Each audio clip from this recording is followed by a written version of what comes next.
there's a real difference between a business and a job, and many business owners just treat their business as a job, and the result is that they're not building anything that you or me would want to go purchase.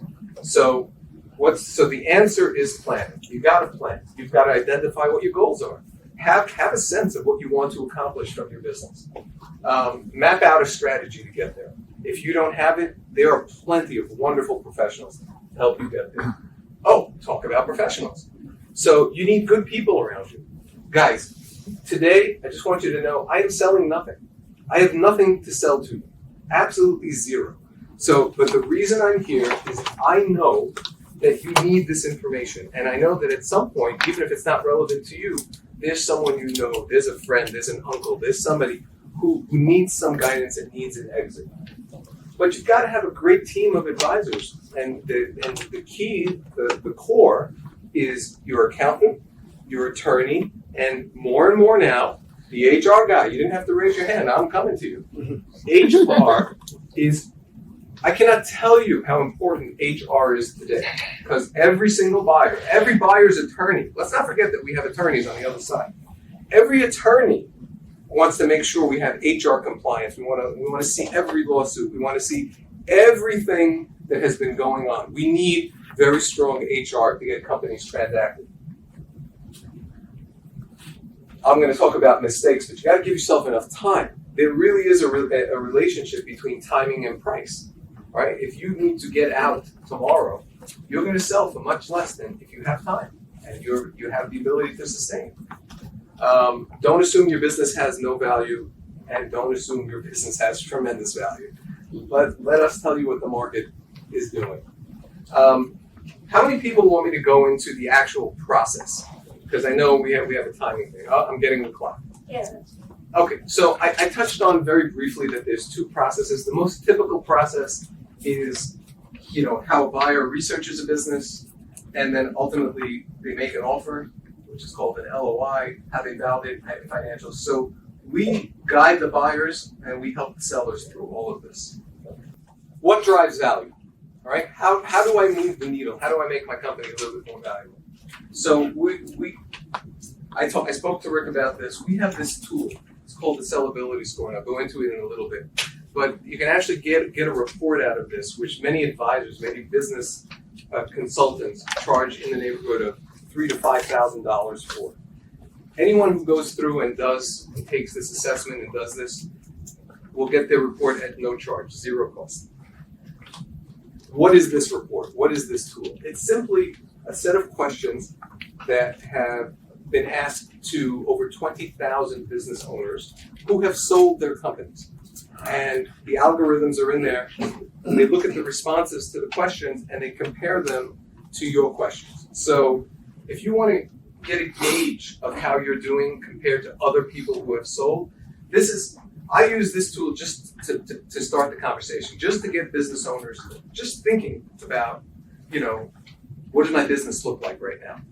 So it's easy to understand, if it's down here in the 20s and 30s, your business is not worth so much. Industry average is about here, and big money happens on this side of the needle. So you'll get this if you take this, but the average multiple, somebody before raised their hand said 3 times earnings.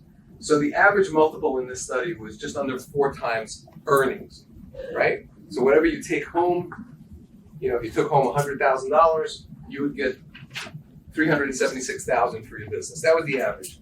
The people who scored less than 50 in this tool, you can see how the evaluation goes down, and then you can see the ones who scored a little higher and what happens to the ones who scored really high. What are they looking at? What are the attributes that these guys are looking at?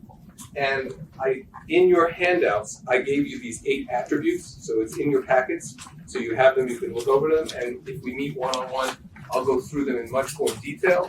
But these are the things that, in their opinion, really drives value. And I like the tool, I like what they have to say, and it gets business owners thinking in the right direction.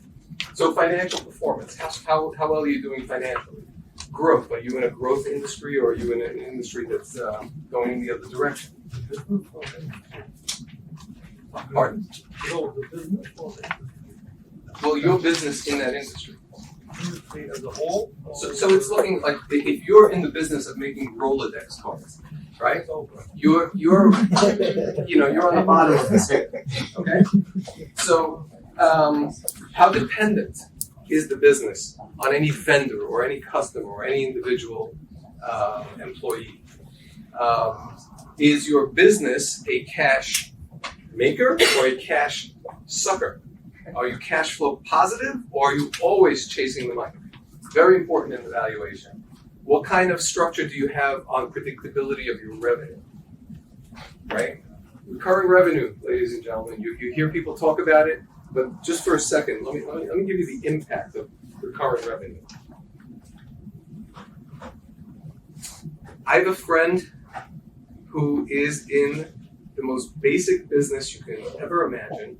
He's in the business of selling water, right? They put water machines in corporate offices, and instead of having to deal with bottles and waste and the environment, you put your cup in the machine, hit the button, it's good, filtered, healthy water.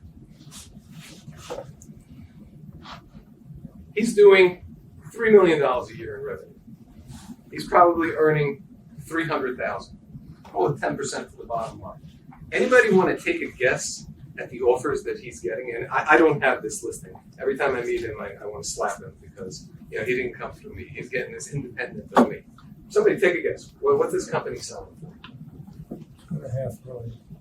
2.5. 2.5 million? So you're saying he's getting 5 times his earnings. Okay, anybody else want to take a guess? 10 million. You're getting warm. Actually, you're there.